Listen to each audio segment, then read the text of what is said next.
कविवर प्रेमचंद जी का साहित्यिक जीवन परिचय मुक्ति वर्षा द्वारा प्रस्तुत किया।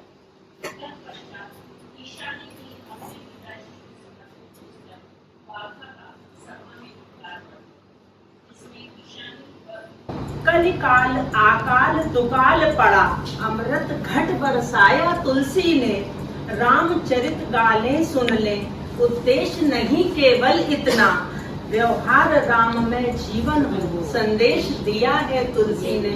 और इसी के साथ अब हम रामायण के जो पद, दोहा और चौपाई हैं उनका कहते अनुज सन कथा अनेका, भगति विरति नृप नीति विवेका। कितनी खुशी मनाई जाती है, लड्डू बांटे जाते हैं कि बेटा हुआ है। वही बेटा क्यों इतना निर्मम हो जाता है, क्यों उनको चरित्र का पाठ नहीं पढ़ाया जाता। इस मन की दरिंदगी से भी निजात पाने का, स्वतंत्रता की लड़ाई का, तिरंगा जीत का फहराने का समय क्या कभी आएगा? इसी यक्ष प्रश्न पर विश्वास करते हुए विचार करने के लिए आप सबको के सामने मैं आमंत्रित करती हूँ। धन्यवाद दीपा। आज की स्वतंत्रता दिवस की और 15 वर्ष की अंतिम जो सभा है उसमें मैं आपका सबका अभिनंदन करती हूँ। अभी जो कोलकाता में घटना घटी तो उससे थोड़ा हम सभी के हृदय विचलित हैं और उसी पर मैंने कुछ लिखने का प्रयास किया।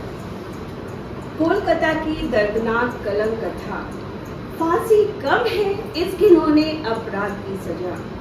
इस घटना से शर्मसार हुई आज इंसानियत, नहीं बख्शी जाएगी ये दरिंदगी व हैवानियत। डरे सहमे जीवन को नहीं करना है हमें स्वीकार, समझौते की जिंदगी को करना दरकिनार। कैंडल मार्च से न निकाल पाएंगे आज हम समाधान, चाहिए सुरक्षित जीवन, अधिकार व सम्मान।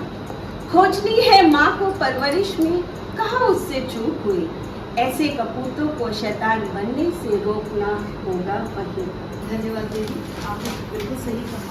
नैतिक मूल्यों की बहुत ज़रूरत है समाज में और इसकी शुरुआत हम घर से ही कर सकते हैं। प्रेम के भविष्य को मानवता के प्रति प्रेम के रूप में परिभाषित किया जाना चाहिए, जो हमारे द्वारा खींची गई भौगोलिक सीमाओं से कहीं ऊपर है। हमारे देश प्रेम मानवता की संपूर्ण जाति की भलाई के लिए निर्देशित होना चाहिए, ताकि इसके दायरे में संपूर्ण मानव जाति को सम्मिलित किया जा सके। सावन मास के त्योहार शीर्षक है प्रकृति का दर्पण है सावन मास। सावन को पूजा अर्चना का माह माना जाता है। यदि सावन भगवान शंकर के पूजन का पावन मास है तो उनकी शक्ति देवी पार्वती का भी। शिव पार्वती का स्वाभिमान है तो पार्वती शिव का स्वावलंबन। अगर ये कहा जाए कि प्रकृति का उत्सव है सावन तो अतिशयोक्ति न हो। इस शुभ अवसर पर मैंने देश प्रेम पर एक लेख लिखा है। रामायण के युद्ध कांड में एक बहुत सुंदर प्रसंग है राम और लक्ष्मण के बीच, जिसमें मातृभूमि से एक ऐसा जुड़ाव प्रदर्शित किया है जैसे एक शिशु का अपनी जननी से होता है।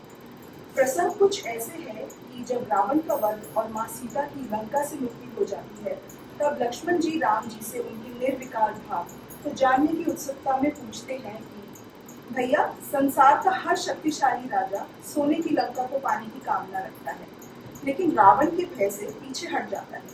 परंतु आपने रावण को पराजय करके उसका वध किया, पर लंका की विजय या उसके आधिपत्य का कोई भाव आप नहीं रखते, ऐसा क्यों है? तब राम लक्ष्मण को संबोधित करके कहते हैं, अपि स्वर्णमयी लंका न मे लक्ष्मण रोचते, जननी जन्म भूमिश्च स्वर्गादपि गरीयसी।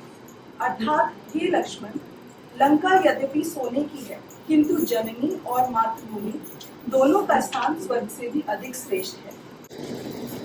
जब स्वयं प्रभु श्री राम धन धान्य के इच्छुक न होके अपनी मातृभूमि में रहने के इतनी प्रबल इच्छा प्रकट करते हैं, तो मेरा ये संदेश आज के नवयुवाओं के लिए है कि अपनी मातृभूमि से जुड़े रहें। भविष्य नई पीढ़ी से है। मेरा भारत महान पंक्तियों को सार्थक करने के लिए युवाओं को पहल करनी होगी और अपनी मातृभूमि और उसके प्रति प्रेम को उजागर रखना होगा। जय हिंद। ऐसे प्रयास आगे भी करती रहना और हमारी सभाओं में हमेशा शामिल होती है। और युवाओं को इस तरह के विचार रखने बहुत जरूरी है, क्योंकि देश की बागडोर अब इनके ही हाथों में है। भारत माँ के वीर सपूतों, जय हिंद अपना नारा है। उठो जागो वीर सपूतों, उठो जागो वीर सपूतों। लहू दिया तुमने अपना, लहू दिया तुमने अपना, अपनी कर्म भूमि के लिए। कोटि नमन वीर जवानों, प्राण दिए मातृभूमि के लिए। जाना नहीं जीवन का वैभव, कर्म क्षेत्र में डटे रहे। शीत ताप की चिंता क्या, सेवा के व्रत पर अडिग रहे। आज भारत स्वतंत्रता की 77 वर्ष पूर्ण कर चुका है। हमारा राष्ट्रीय ध्वज तिरंगा हमारी आन बान और शान है, जो हमें इस स्वतंत्रता को अक्षुण्ण बनाए रखने की जिम्मेदारी का स्मरण कराता है। नमन तुम्हें माँ भारती, जय भारती जय भारती। रक्षाबंधन प्रेम सौहार्द का त्योहार है, भाई बहन की एकता विविधता का त्योहार है। ये रक्षाबंधन का त्योहार है।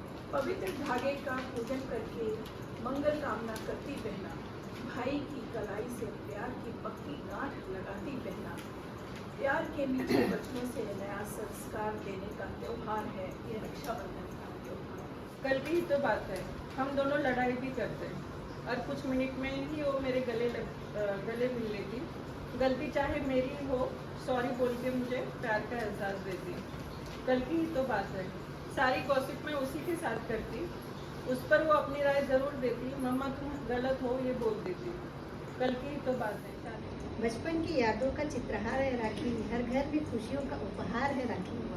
रिश्तों के मीठे जहाँ कृष्ण के रूप में कोई न कोई द्रौपदी की रक्षा करने पहुँच जाता है। यही है भारतीय संस्कृति और ऐसा ही भारत हमें बनाना है, जहाँ हर लड़की अपने आप को सुरक्षित समझे और सड़क पर चलते बहुत से भाई व बहन उसकी मदद करने को तत्पर रहे।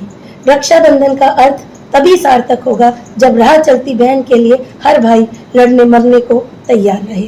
निर्भया टू अभया टू और ऐसे ही सूची बढ़ती जा रही है। ऐसे अपराधों की संख्या कहीं ज्यादा है, क्योंकि मान सम्मान के कारण कई यौन शोषण के केस पुलिस की रिपोर्ट में दर्ज ही नहीं हो पाते, और अगर रिपोर्ट दर्ज कराई गई तो पीड़िता को ही लज्जित करने वाले सवालों के घेरे में उलझाने का प्रयास करते हैं।